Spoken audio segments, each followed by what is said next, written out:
Hi, this is Hot Chocolate with Paul, your weekend edition for Saturday, June 29th. Just back from riding my bike. I'm going to be getting cleaned up shortly. There's a couple of things I'm going to be talking about in today's video. One is that we're going to see some clips from the James Taylor concert that Stacy and I went to this week. And I'm also going to do a sort of a then and now situation. There's a video that's on my YouTube channel called 1991 Rochester Ice Storm Drive. And I took it the morning of the ice storm here in Rochester. I was scheduled to drive to work that morning, probably around 10 o'clock in the morning, I think it was. And because of all the damage from the ice storm, I decided to hold up my video camera at the time and record what I saw as I drove on my route to work. So then and now situation. In this video, I'm going to play that video side by side with a video that I'm about to record and play back on the same route so you can see how much it's changed. So we'll get to that momentarily. The shirt that I'm wearing, it's a tie-dye shirt, one of two tie-dye shirts that I ever made, only two in my entire life. I made them both about 7 years ago, and I've held on to them. I tried to make a heart on this. I guess it sort of came out. I think the shirt is really cool for the way it came out. It was an experiment for me at the time, and it's a good shirt for me to wear. I just came back from bike riding, so I'm a little bit messy right now. And then I'm going to be getting myself cleaned up so that I can do this ice storm drive and then go about the rest of my day. So, like I said, 1991 was the big ice storm here in Rochester. I was scheduled to work. I was working at WHEC Channel 10 at the time. Obviously, they were doing ice storm coverage of all the damage to all the trees and other things that fell apart. A lot of the power was out. I lived on Florida Avenue in Greece, New York at the time. We did not lose power. The only thing we lost was cable TV. And people on the side of the street across from us did lose power. So as the hours and days went on, you started seeing a lot of extension cords being dragged across the street as neighbors were helping neighbors get power into their house. So if I had gone to work at 5 o'clock in the morning like I normally would have at the time, I don't think I would have gotten out of my street because there were a lot of trees on the street. A lot of branches fell down. My wife at the time, Mary, and I were awake most of the night, hearing tree branches crashing down and chunks of ice falling down. And we could see the flashes of power transformers blowing out. So it was crazy. And a lot of people didn't have power restored for days, even weeks after that. So that morning, it was a Monday. I recall it was a Monday. And at that time, my days off were Sundays and Mondays. And I was not normally scheduled to work that day. So I wouldn't have gone in, except that I had already been scheduled to come in and work a half day. I think I was supposed to start at either 10:30 or 11 o'clock in the morning. I can't remember exactly which. So for me, by the time I left for work, the street was clear enough for me to drive. And like I said, I decided to take my Sony handy video camera with 8mm videotape at the time, hold it in my right hand, and I wasn't looking through it. I was just kind of pointing it at a general direction while driving with my left hand. I'm not going to do that today.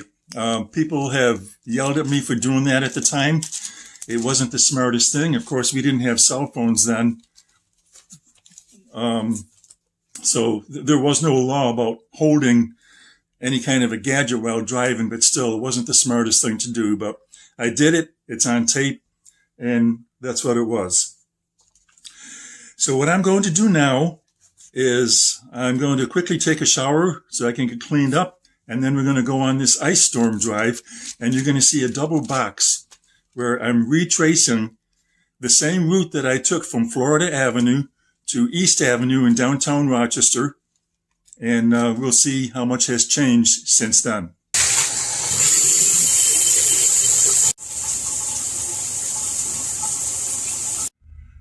All cleaned up and ready to start this drive. As I said, this time I'm not holding the camera in my hand. I'm going to mount it on my dashboard. So here we go. So this is Florida Avenue in Greece. I'm going to include the audio from the original recording from 1991 because it has WHAM radio on it. And at the time, I was not thinking about saving it for posterity. I was only listening to it because I wanted to keep track of what the news was at the time. The mission is open now to anybody needing help, and not just to the indigent. Rochester's city forester is Dick Shannon. He reports about half of the trees of the city have been damaged. There's really not a whole lot they're going to be able to do. Obviously, if you try to call any tree service right now, the lines are going to be swamped. One piece of advice is, and it basically echoes what Rochester Gas and Electric has been saying, if you see a tree that's been tangled up with a power line and that line is down, assume that line has electricity going through it until somebody tells you otherwise.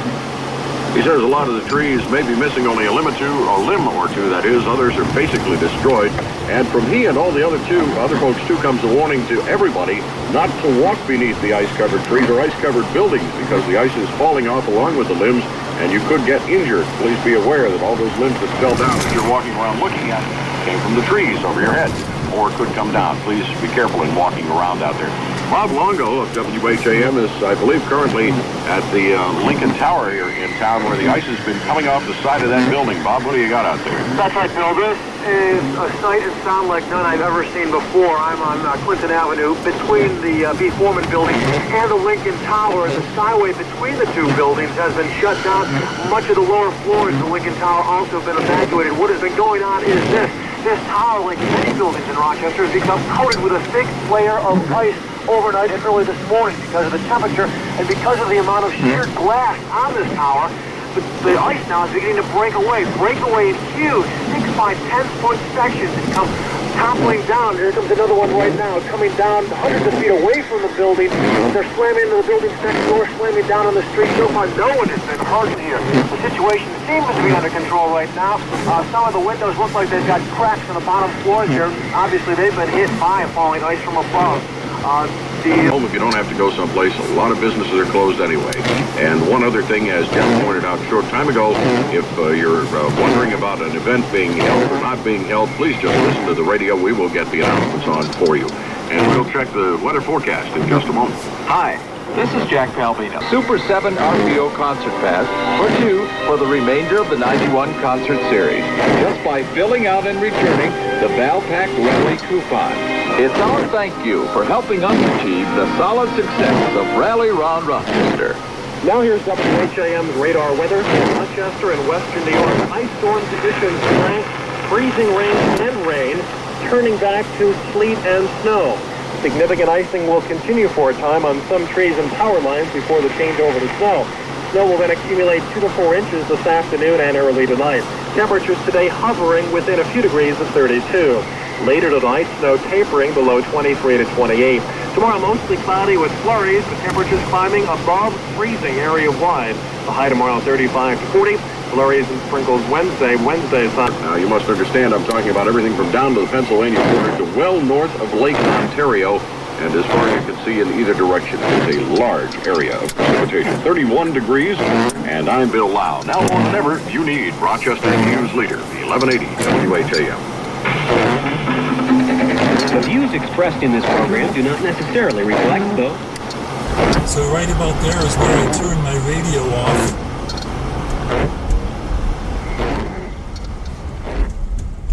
I really was only listening to it so I could keep track of the news and coverage of the ice storm. It wasn't until years later that it occurred to me that I was saving a piece of historic audio.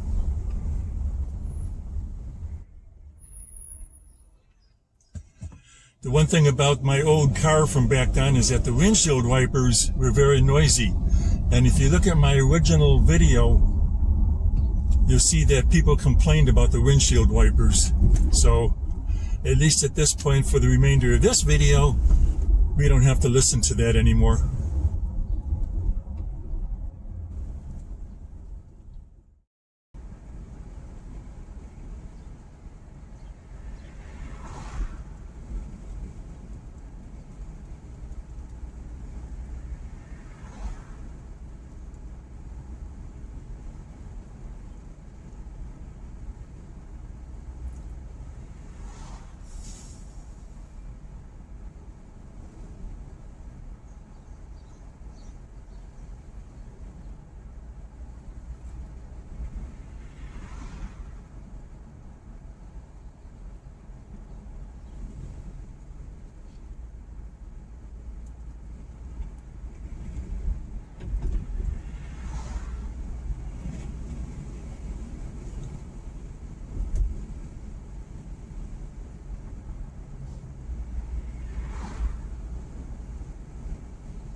Some things have remained the same, some things have changed. Difference of 33 years.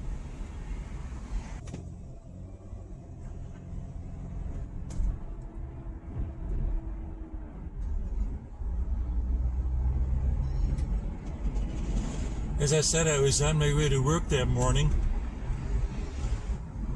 I was kind of surprised in the night before to hear all the noise from outside, the tree branches falling.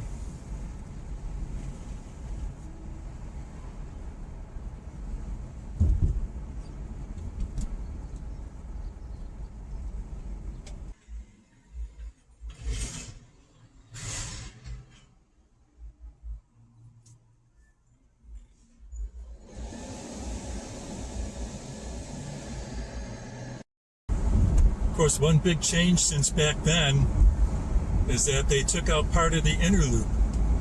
So where I used to get off right at East Avenue and make a right turn to get to work, it's not there anymore. They took out part of the inner loop and created an extension to Union Street. So that's where the inner loop ends these days. And that's where I need to get off.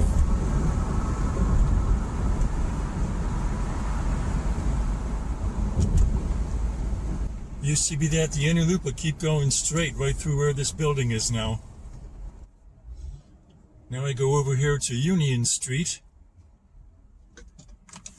make a right turn, and then make a right turn onto East Avenue.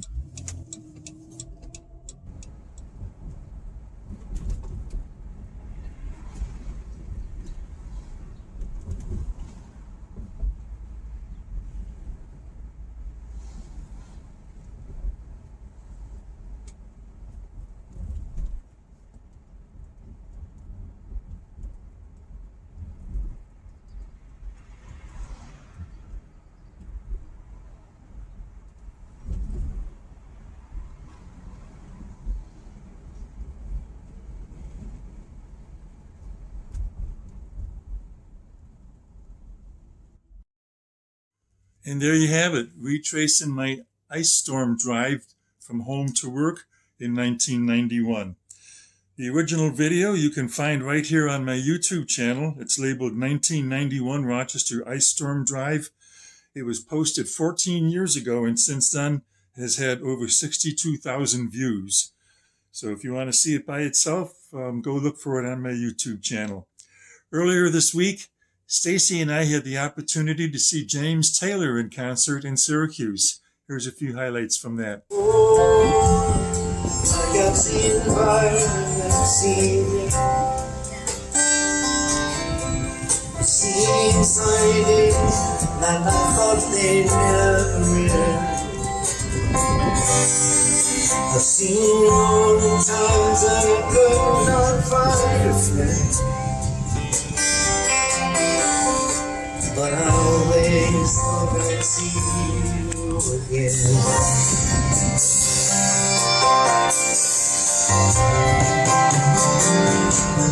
So I've been walking my mind through an easy time, but I turn toward the sun.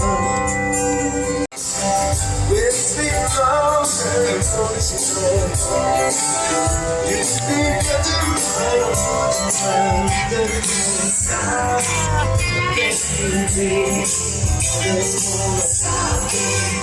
Thank you.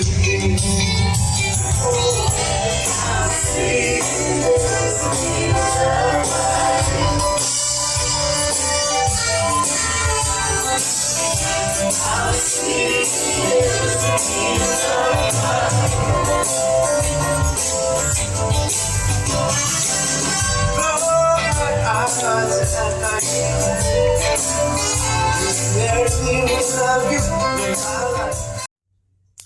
And that's James Taylor in Syracuse earlier this week, which Stacy and I got to see. While I'm thinking about it, what is it with people going online, looking up YouTubes of Taylor Swift and complaining about her? Oh my gosh, the nastiness of those people. Hey, if you don't like Taylor Swift, move on, ignore her. Jeez. All right, so tomorrow, Sunday, Poetry and Prose by Paul. I'm going to have a special edition of the reading of the Declaration of Independence. That's tomorrow right here on my YouTube channel at Paul-Packish. Other than that, that's all I got for today, and I will see you on the next episode of Hot Chocolate with Paul on Wednesday. Have a good week.